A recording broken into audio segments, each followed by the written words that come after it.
मित्रों, जिन महान व्यक्तित्वों के त्याग और बलिदान के कारण ही आज हम स्वतंत्रता में सांस ले रहे हैं। अपना भाग्य निर्धारण करने में भारतवासी स्वयं सक्षम है। उन विषय में जानना, उनको श्रद्धा अर्पण करना हम सबका नैतिक दायित्व है। किंतु दुर्भाग्य है कि हम श्रद्धा अर्पण और अन्य बातें तो बात की हैं, उनके विषय में पूरी जानकारी ही नहीं रखते। तो आइए आज हम महान क्रांतिकारी तात्या टोपे के बारे में, उनके जीवन के कुछ महत्वपूर्ण अंश जानते समझते हैं।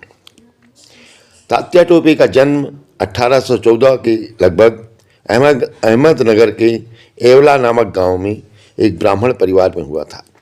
उनके पिता पांडुरंग एवलकर पेशवा बाजीराव के धर्मगुरु थे। तात्या टोपे का नाम रामचंद्र राव था। इस जन्मजात क्रांतिकारी रामचंद्र राव ने पुरोहिताई में याचक वृत्ति का दूषण देकर उसे अपनाने से इनकार कर दिया, क्योंकि उनके अंतस में तो कहीं एक क्रांतिकारी पल रहा था जो अपना आकार लेने के लिए व्याकुल था। अतः बालक की रुचि देख करके बाजीराव पेशवा ने स्वयं उनको शस्त्र विद्या का प्रशिक्षण प्रारंभ किया और अनुकूल वातावरण पाकर शस्त्र चलाने की उनकी असाधारण प्रतिभा मुखरित हो उठी। बर्छा, तलवार, बिछवा आदि अस्त्र चलाने में उन्होंने अद्भुत कौशल का परिचय दिया। बाण की प्रत्यंचा चढ़ाने में तो वो अद्वितीय थे। एक बार हाथ से निकला तीर कभी व्यर्थ नहीं जाता था। रामचंद्र राव की इस असाधारण प्रतिभा पर मुग्ध होकर बाजीराव पेशवा ने भरी सभा में युवक रामचंद्र राव को एक रत्न जड़ित लाल मखमली टोपी से विभूषित किया और टोपे कहकर पुकारा। तभी से बालक रामचंद्र का नाम तात्या टोपे पड़ गया। उस समय इस युवक का मुख वस्तुतः एक बाल रवि की भांति शोभायमान हो रहा था।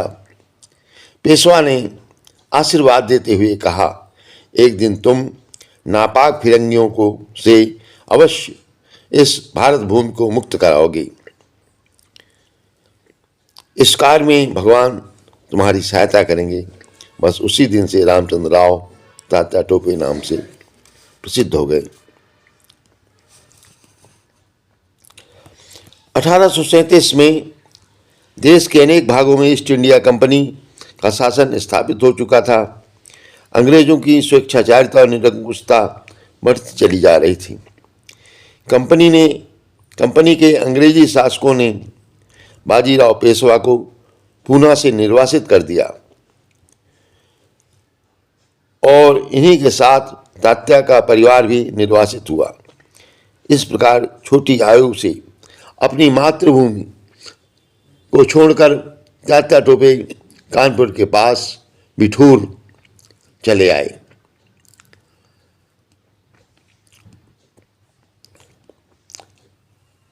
यही सर्वप्रथम झांसी की महारानी लक्ष्मीबाई और नाना फडणवीस से उनका साक्षात्कार हुआ। इस समय तात्या टोपे की अवस्था लगभग 24 वर्ष की थी। नाना फडणवीस 16 वर्ष और लक्ष्मीबाई कुल 10 वर्ष की थी। तात्या टोपे ने बिठूर के दुर्ग में रानी लक्ष्मीबाई और नाना साहब को शस्त्र विद्या की शिक्षा प्रारंभ किया। शस्त्र विद्या के साथ साथ तात्या टोपे ने इन दोनों के अंदर राजनीति और क्रांतिकारी भावनाओं का अद्भुत समावेश किया। नकली दुर्ग बनाना, कल्पित सेनाओं पर आक्रमण करना, किलों को तोड़ना, शिकार करना, छापामार युद्ध करना आदमी तात्या टोपे ने इन्हें प्रवीण कर दिया।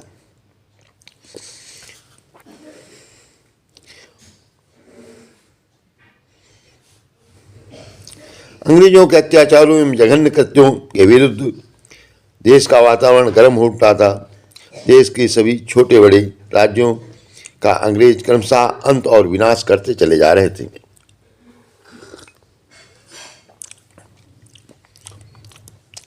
अंग्रेजों के अत्याचार और अनीति लगातार बढ़ती जा रही थी। अतः इस क्रांतिवीर ने अंग्रेजों के खिलाफ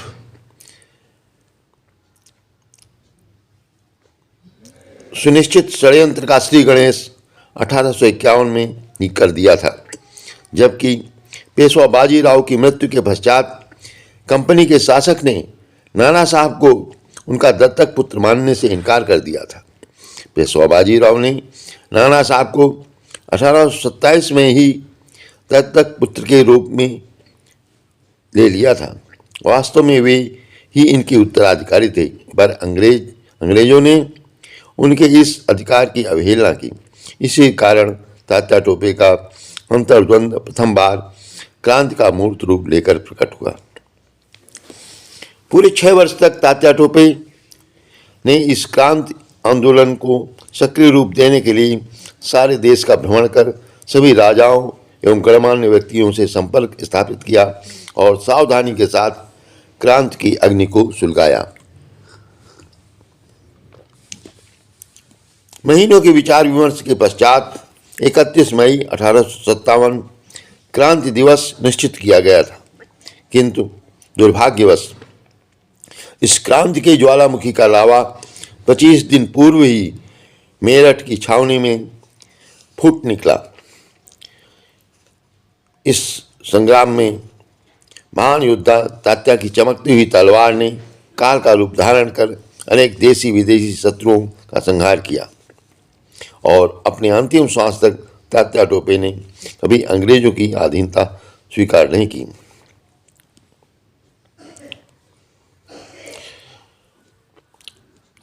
एक तरफ अंग्रेज सभी देशी राज्यों को समाप्त कर एक छत्र राज्य स्थापित करने का स्वप्न देख रहे थे, वहीं सेनापति तात्या टोपे ऐसे अपवित्र शासन को कैसे सहन करते और उन्होंने ठूर के दुर्ग पर खड़े होकर बगावत का झंडा बुलंद किया।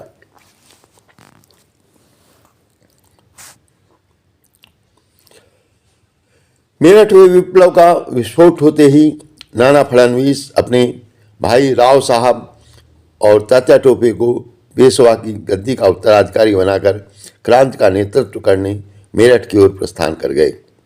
क्रांति की अग्नि देश में सर्वत्र धधक रही थी। आवश्यकता थी एक रणबांकुरे सेनापति की जो क्रांति का सुचारू रूप से संचालन एवं नेतृत्व कर सके। सप्ताहों तक महारानी लक्ष्मीबाई, नाना फडणवीस और प्रमुख क्रांतिकारियों ने इस प्रश्न पर गंभीरतापूर्वक विचार विमर्श किया और अंत में 18 जून 1857 को तात्या टोपे को इस महान क्रांति का सर्वोच्च सेनापति चुना गया। विप्लवी सेनाओं की बागडोर अपने हाथ में लेते हुए देश की जनता के नाम सेनापति तात्या टोपे ने एक संदेश प्रसारित किया था, जिसमें कहा गया था, भारत की स्वतंत्रता को चिरस्थायी और अक्षुण्ण बनाने रखने के लिए देश के सभी लोग अपने आपसी भेदभाव भुलाकर अंग्रेजों को मार भगाने के लिए संगठित हो जाएं। अंग्रेजों ने हमें परतंत्र रखने के लिए देश में जो दमन आरंभ किया है, हमें उसका खुले रूप में मुकाबला करना। अंग्रेजों की उद्दंड सैनिक शक्ति और नापाक हुकूमत को हिंदुस्तान से समाप्त करने के लिए विप्लवी सेनाओं का पूरा साथ देना आप लोगों का कर्तव्य है। जय भारत। आपका तुच्छ सेवक सैनिक तात्या टोपे।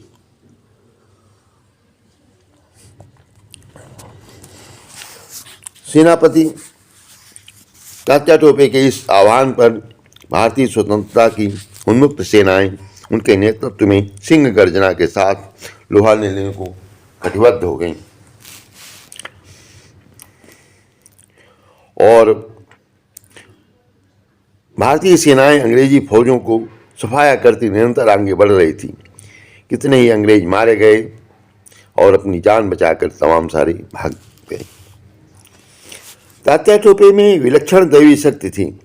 विकट परिस्थिति में जब कभी मार्ग में घोड़े को छोड़ देना पड़ता था तब सेनापति तात्या टोपे द्रुत गति से क्रांति का संचालन करने के लिए अपने पैरों में एक विशेष प्रकार के बने हुए लंबे बांसों का प्रयोग किया करते थे।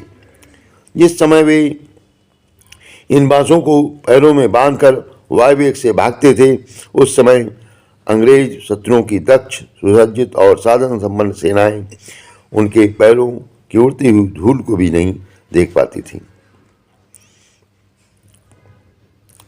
तात्या टोपे के इस पराक्रम के विषय में लंदन के डेली न्यूज और लंदन टाइम्स तक ने बहुत ही प्रशंसा की थी। टाइम्स ने लिखा था, तात्या बड़ा साहसी वीर है, वो धैर्यवान, विचारक और कुशल योद्धा है। नेल्सन नामक एक अंग्रेज लेखक ने अपनी भारत विद्रोह का इतिहास नामक पुस्तक में लिखा है, निस्संदेह संसार की किसी भी वीर सेना ने इतनी तीव्र गति और साहस के साथ कभी कुछ नहीं किया जितनी तेजी के साथ बहादुर तात्या टोपे की सेना ने किया।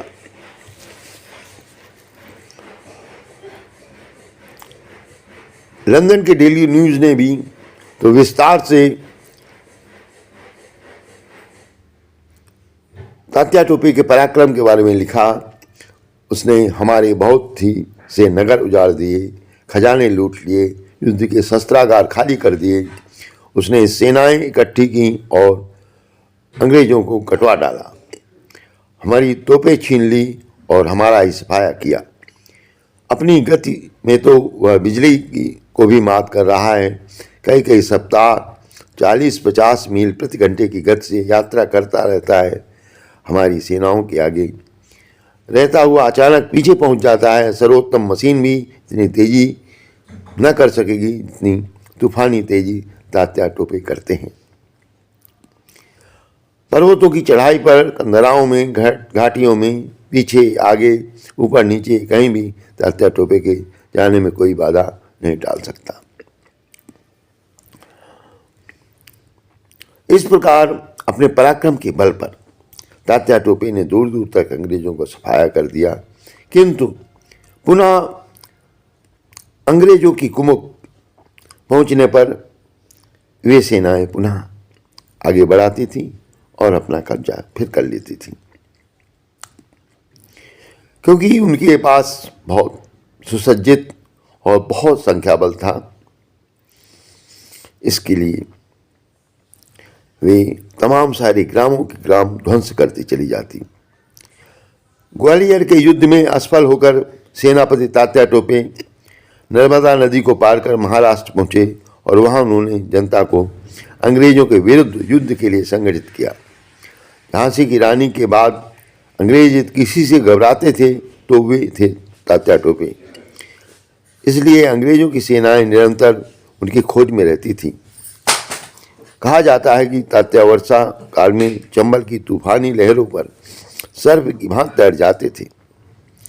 सेनाएं और सामग्री की कमी के दिनों में अंग्रेजी सेनाएं उनको पकड़ने के लिए मार्ग रोककर दीवार बनकर खड़ी रहती, किंतु विप्लवी देशभक्त सेनाएं सदैव उनसे डटकर लोहा लेती।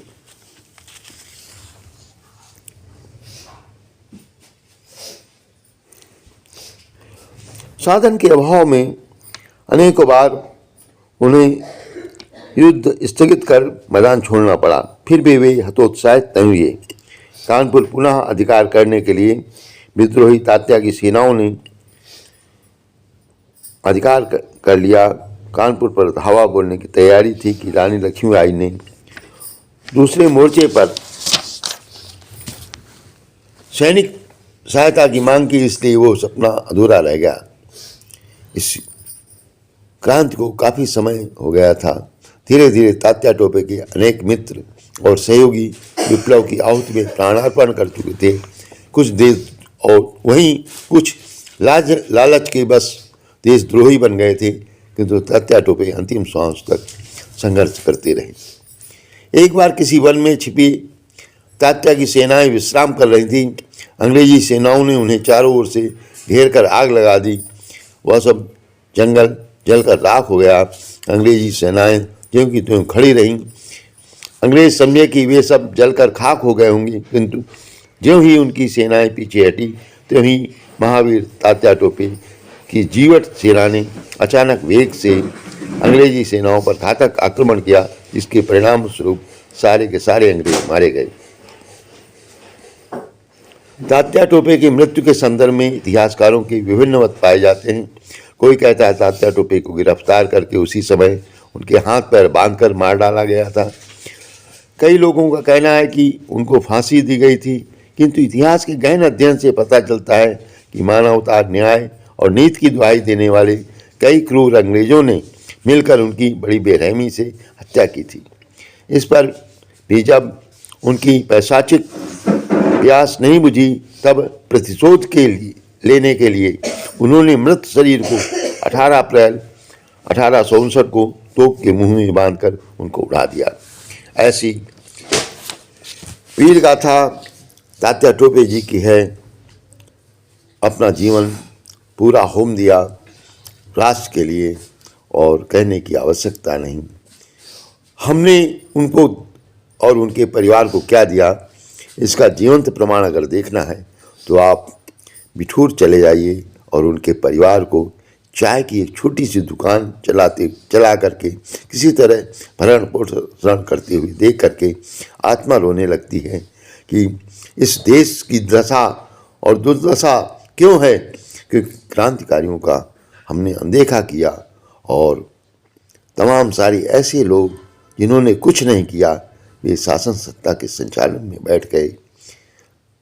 उस क्रांतिकारी का हम सजल नैनों से श्रद्धा अर्पण करते हैं और अपने मन में एक संकल्प लें कि इस राष्ट्र को जीवंत और जागृत रखने के लिए हम भी कुछ न कुछ अवश्य करते रहेंगे।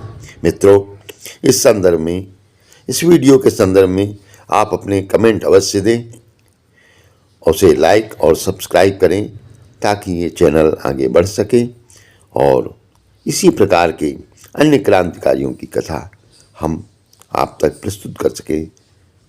कमेंट अवश्य दें। बहुत बहुत धन्यवाद। कृपया चैनल को लाइक, सब्सक्राइब और शेयर अवश्य करें। धन्यवाद।